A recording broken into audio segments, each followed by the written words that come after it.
What it do, boys? Delicious Devious here, and these are my 5 tips for Hunt Showdown. Tip number 1. Melee is crucial, if not 100% necessary, to be a competitive player. In Hunt Showdown, ammo is scarce, and wasting bullets on the infected while en route to the boss is not an optimal solution. Of course, you can stop at an ammo resupply, which usually has you and your partner back to full ammo in a single stop, but what if you run into a team and all you have left is like a single reload or something like that? Instead of killing infected with your gun, highly recommend to only use your melees. Usually what my team does is we split melee. One of us has a knife, one of us has the brass knuckles. Now if you have a weapon with a bayonet on it, you wouldn't really take a knife, you just take the brass knuckles instead. Now the reason why you want to do this split is because the knife is a vastly superior weapon to the brass knuckles, but the brass knuckles allows you to kill the emulators, which are one of the most annoying, because the moment that you actually like stab one or shoot one, it's gonna explode and deal a ton of damage. And this also gives away your location to nearby players and things like that. The bayonet and knife are insanely effective against players, and a well-placed stab will almost always one-shot a player even at full health. Now, this usually means that you have to hit them in the head, but at that range it's very easy to hit them in the head. And a lot of times, if you just landed a single shot from one of your other guns and you get in close, you can easily finish them off. Example, if you have like a Mosin with a bayonet on it, you can shoot them in the chest with the Mosin and then stab them. Or a little bit of an earlier example would be the vert. If you shoot them in the chest with the vert and then stab them, guaranteed they're gonna die. Even if you just hit them in the leg and stab them, they're gonna be dead at that point with the bayonet. Another good weapon that has a melee attribute is the Romero 77 Hatchet and Talon. So these are shotguns, one-shot shotguns, where if you miss your shot, you gotta whip out your pistol, right? But if you have a Hatchet or the Talon and you're close enough, you could potentially go in for the melee kill, and that thing almost always one-shots. I've died plenty to the Hatchet. I don't think I've ever ran into someone who's killed me with the Talon, but the Romero 77 with the Hatchet is very strong. If you miss your shot, again, you can go in with the Hatchet, or even if you land it but they don't get one shot, you can finish them off with the actual melee. Of course, this takes into consideration that they don't kill you before you get to them, because obviously you need to get into melee range. So if you run into a player who is using a double barrel shotgun, or any other multi-shot shotgun, or even like a weapon with Fend the Hammer, this is not a good idea. Okay, they're gonna take you out. They're gonna take you out before you get to them, unless they're very bad. Then in that case, you can do whatever you want. But yeah, multi-shot shotguns, a Dolch which has like a ton of bullets, things like that. Or if they have a nitro, I mean, if they have a nitro, you're probably screwed. But aside from that, you should be able to get in with melee. Okay, in terms of statistics for melee damage, right?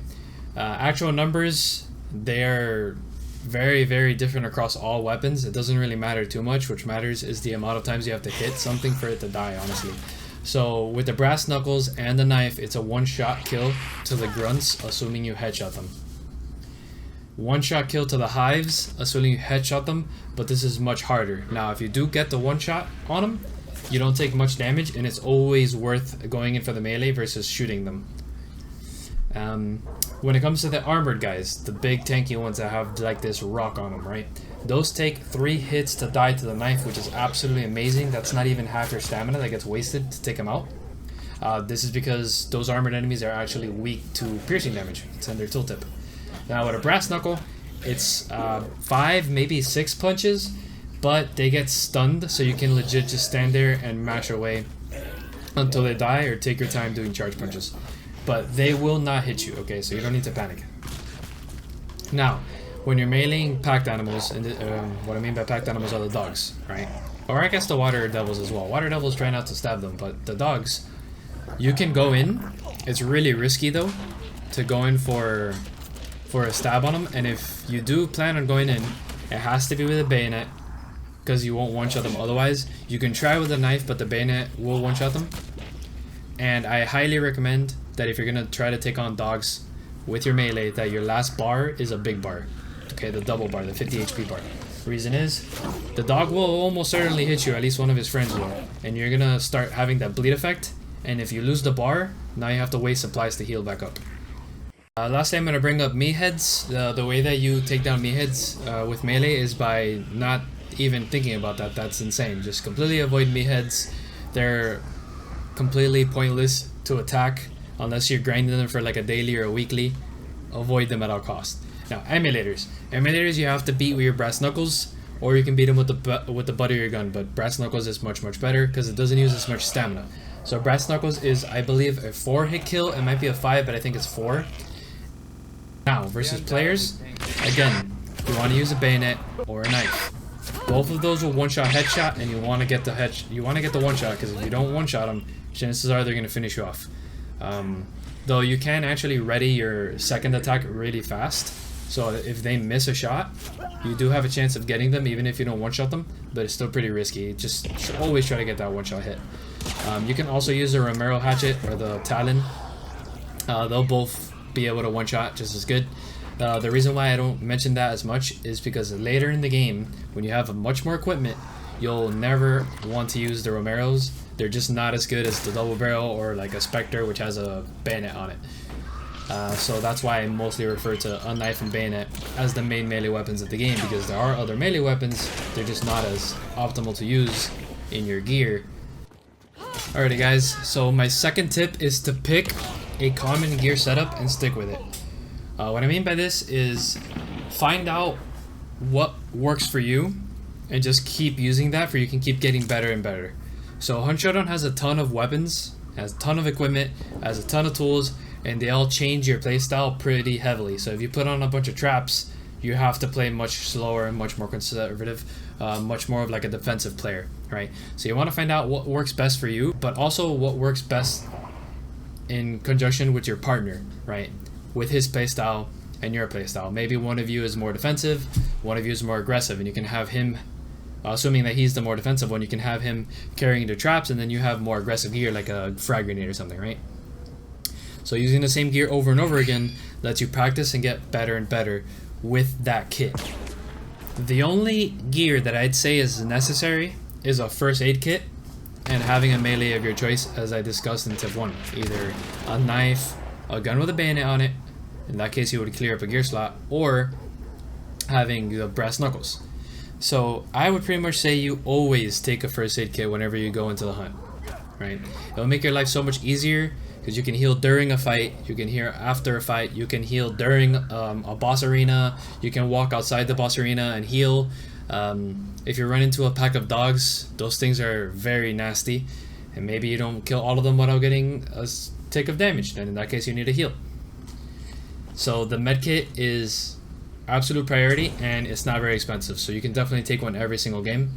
And I would also like to point out that in this tip I don't mean gear setup by what guns you take. You can take any gun in the game and they're all going to be pretty viable. Now that doesn't mean you want to take 2 shotguns. That'd probably not be a good combo.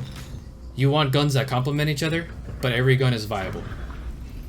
Now with that being said, you could try to stick with one gun. Personally, I don't stick with one gun. I jump from gun to gun. I like using all the guns. They're all good, right? But my friend, he mastered the Nagant Officer. Okay, in his hands, that thing is absolutely nasty. What makes it special is that it's a dual action revolver, right? Which means it shoots much faster than all the other starter weapons. And it being a starter weapon means that it's very cheap, so you can buy it every game if you die, and it's not like you're losing a ton of money. As an example, the Dolch, arguably the best pistol in the game, or the second best pistol in the game, is $400, which is way too much money to be spending every game. Just jump in with a Dolch. I'm sure you'll go insane some games, but in the unlucky game where you die right off the bat, you're not going to get your money's worth. It might not be worth it to buy Dolch every game, versus getting used to a cheaper weapon that you can master and use more effectively.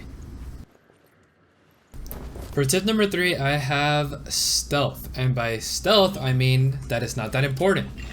Okay, now stealth is part of the game, and this game was definitely designed to be played at a much slower pace. It's not like it's some fast-paced game like Apex or something like that. It is definitely designed to be slow. This is evident because all the weapons are super clumsy, they're clunky, aiming down sight takes forever, switching weapons takes forever, Reloading takes all of eternity for like most of the weapons in the game. So while stealth can be used, playing aggressive sometimes works out better, especially if you run into a team who is not used to being rushed, or if the player that you're rushing by playing aggressive is distracted by fighting an infected or stuck fighting a boss or something. Because if you're in the middle of a boss arena and your enemy manages to sneak up to your arena without you noticing, and then they start rushing inside, it might already be too late. Now, my team's approach for most games is that we don't try to sneak around the whole map. If we find infected, we melee them. The only thing we really try to sneak around are crows. If you alert crows, they give away your location for a very, very long distance away. So you want to try to avoid them. The other time that we would be sneaking around is if we know that there's a building that has players in it. Most of the time this is the boss arena. You want to sneak up to the boss arena without them knowing that you're there. Okay, because they have a building to defend out of, which is generally speaking easier. Now, of course, they're fighting a boss, which is a pain, but sometimes they're not fighting the boss. Maybe they are banishing it and you're trying to sneak in. If you can sneak into the building, definitely do it. It's going to take a long time. Sometimes it's a whole minute of you just crouching, because crouching is so slow in this game. But if you get in and kill them and take the bounty, totally worth it. Now, with that being said, the game's main objective is to extract the bounty. Okay, extract the bounty. It is not to kill the boss. It's not to go around the map killing infected. It's not to go around the map killing other teams. However, killing other teams does make it a lot easier to get the bounty. So you can be very aggressive and chase gunshots. Okay, you hear gunshots, you go in that direction, you can find that team. If you eliminate them, or if you third party a team, now that would mean that there's 4 players down, and this game only has 10 players on the map. So now that you have those accounted for, it's a lot easier to proceed, especially if there's only one boss. Okay, if it's one boss and there's 10 players all going for that boss, you want to finish some people off before you get to the boss. Okay, my 4th tip is how to get rid of obstacles, right? So crows are the absolute worst, okay? They're basically the spawn of Satan in this game. They're the real final boss, okay? They get spooked not only when you get close to them, not only when you run past them, but they also get spooked by player-made noises. So if you shoot, if something blows up around them, if you throw a decoy, and some of the worst ones is when you step on a stick. Okay, as simple as stepping on a stick, even if you're just walking where that wouldn't alert the bird, the sticks would, or the stick breaking would, and then the bird would start flying up into the sky. The best way of getting rid of the crows is with a firebomb or a fire lantern. Of course, the lantern is much better because it doesn't cost you any money. Firebomb would be a waste, but I was just mentioning that it is effective. The lantern will burn the birds, they won't fly, and they'll just make one tiny sound, and you will more than likely not be caught for that. Now, chicken coops and dog cages. Chicken coops and dog cages have a little lantern that is above them. Now, a lot of players don't know this, but you can actually shoot these lanterns and it will burn the chickens or the dogs in the cages, and it will completely silence them. It makes almost no noise doing this. It's amazing. Okay, this is a very, very good strategy to do if you're trying to sneak somewhere. This also shows you that those lanterns that you see as props, they're all able to be blown up. You can actually shoot them, take advantage of it to hurt players, take advantage of it to hurt bosses and arenas, things like that. You can actually shoot the lanterns. For the 5th and final tip, it's going to be boss fighting tips. I'm going to go ahead and describe strategies that you can use to beat the butcher, spider, and assassin without actually having to shoot them. Now, the butcher, also known as Fire Bad, is the easiest boss. Okay, he's for sure the easiest boss. This fat a big ass weapon, but he also has a big ass hitbox. He's weak to rending damage. Rending damage is damage done from shotguns. However, you know those useless axes and sledgehammers that you find around the map? Well, they really f guy up. Nasty. Especially the axe. Okay, the axe does rending damage as well. When you hit him with the axe, it stuns him, and you can usually get 2 hits on him if you're full stamina. 2 charge hits, which will do a ton of damage. Now, with an axe, it will only take about 10 to 12 hits to kill him. It's that easy. If you have a good team, you and your buddy, if you both get super lucky and find axes, or at least an axe and a sledgehammer, you should be able to kill him without ever shooting a single shot at this guy. So using this strategy saves you from getting unwanted visitors coming early. You're gonna get visitors no matter what, because once you start to banish, it announces it on the server. But you don't want them sneaking up on you while you're fighting the butcher. That's gonna be very difficult to deal with. As for the spider, he's also known as fire bad, but he's known as fire bad because it's bad to him. So what you do for this guy is you just spam every fire lantern that you can get your hands on this speedy bastard. So just keep throwing lanterns at him, and if you find an axe or a sledgehammer, same thing. Use the axe and sledgehammer and beat his ass. They do less damage than they do to the butcher, but stacked with the lantern, he's really easy. But he's so fast, so in my opinion, he's harder to kill than the butcher. The last one is the assassin. Now I hate this boss. Okay, he's a very aggressive piece of shit that has very high bleed damage, and for some weird reason, he always hits you through a wall with his big black stabby stick. Okay, dude. You usually want to approach him the same way that you did the spider, which is throwing lanterns and meleeing him, but he's even faster because he just like has all these decoys and climbs all over the place. Well, maybe he's not as fast as the spider, but he's for sure more annoying. Personally, I hate this boss way too much, so I will carry a nitro just to kill him. No, I'm just kidding. A nitro is too expensive for that. But if you happen to have a nitro with you, it does a quarter of his HP, so just 4 shots will kill him. A nitro is absolutely nuts. I haven't tested it against the other bosses because they're too easy to waste my nitro on, but I hate this guy, so if I have a nitro on me, I'm going to shoot the shit out of him. Thanks for watching, guys. I hope you enjoyed those 5 tips there. I have some more planned, so if you guys would like to see them, just leave a comment. Don't forget to like and subscribe. This is my first time uploading content on YouTube, so I would really appreciate that. And yeah, if you don't mind, go check out my mixer. It's a pretty good stream. Thank you.